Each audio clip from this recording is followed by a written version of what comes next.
அன்வியோட ஸ்கூலில் independence day celebrate பண்ணி என்ன கான்செப்ட் அப்படின்னா ஒவ்வொரு ஸ்டூடெண்ட்டும் வந்து ஒவ்வொரு ஸ்டேட் ரெப்ரசென்ட் பண்ணுற மாதிரி ட்ரெஸ்அப் பண்ணிட்டு வந்து அதுக்கு ஏற்ற மாதிரி வந்து ஸ்பீச் கொடுக்கணுங்க அந்த ஸ்டேட் பற்றி. எங்களவே செலக்ட் பண்ண சொல்லிட்டாங்க பேரண்ட்ஸிவே. நான் வந்து கேரளான்னு செலக்ட் பண்ணியிருந்தாங்க. கேரளானா கொஞ்சம் ஈஸியாகவும் இருக்கும், இது அவள் பேசுகிறதுக்கும் ஈஸியாக இருக்கும், மலையாளத்தில் பேசட்டும் அப்படின்னு சொல்லிட்டு. கேரளா செலக்ட் பண்ணும்போது எனக்கு மலையாளத்தில் பேச வைக்கிற ஐடியாலாம் கிடையாதுங்க. அவங்க மேம் தான் சரி மலையாளத்தில் பேச வைக்க ட்ரை பண்ணி பாருங்கள், அது கொஞ்சம் டிஃப்ரெண்ட்டாக இருக்கும் அப்படின்னு சொன்னாங்கன்ட்டு தான் மலையாளத்தில் ஸ்பீச் ப்ராக்டிஸ் பண்ணி. நான் எப்படி ட்ரெஸ்அப் பண்ணிகிட்ருக்கேன் அப்படின்னா ஒரு வேட்டி வந்து மடிச்சிட்டேங்க, பார்டர் முன்னாடி தெரியிற மாதிரி மடித்து ஒரு சுற்றி பின் பண்ணிட்டு அப்படியே பார்டர் முன்னாடி தெரியிற மாதிரி பின் பண்ணி போட்டிருந்தாங்க. இந்த வேட்டி வந்து ரொம்ப பெருசாக இருந்துச்சு.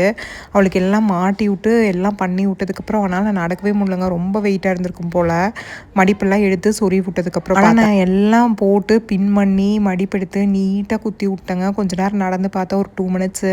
அவனால் நடக்கவே முடியல. அதனால் போட்ட கோட்டெல்லாம் திரும்ப அழி அப்படிங்கிறது மாதிரி அந்த வேட்டி வேண்டான்ட்டாங்க. அப்புறம் அதுக்கப்புறம் ஒரு துண்டு ஒன்று இருந்தது, பட்டு துண்டு மாதிரி. சரி இதில் கட்டிக்கலாம், துண்டே கரெக்டாக இருக்கும் அப்படின்ட்டு தான் மறுபடியும் துண்டில் இது பண்ணாங்க. இது கொஞ்சம் வெயிட்லெஸ்ஸாக இருந்துச்சு, கொஞ்சம் லென்த்துமே கம்மியாக இருந்தங்காட்டி அவளுக்கு ஃப்ரீயாக இருந்துச்சுங்க நடக்கிறதுக்கு.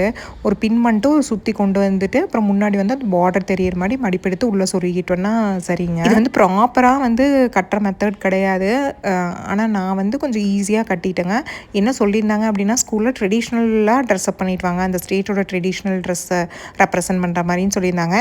இது பார்த்தா கேரளா சாரீ கட்டியிருக்கிற மாதிரி தான் இருக்கும், பட் ப்ராப்பரான கேரளா சாரீ மாதிரி நான் கட்டலைங்க. காலையில் எழுந்திரிச்சு இவளை ரெடி பண்ணுறக்கே எனக்கு 1 மணி நேரம் ஆயிடுச்சுங்க. கோவம் வருது நடுவில், அதை பண்ணாதா இதை பண்ணாதான்னு அழுகாச்சு வேறு வருது. தலை செய்யக்கூடாதுங்கிறாளுங்க.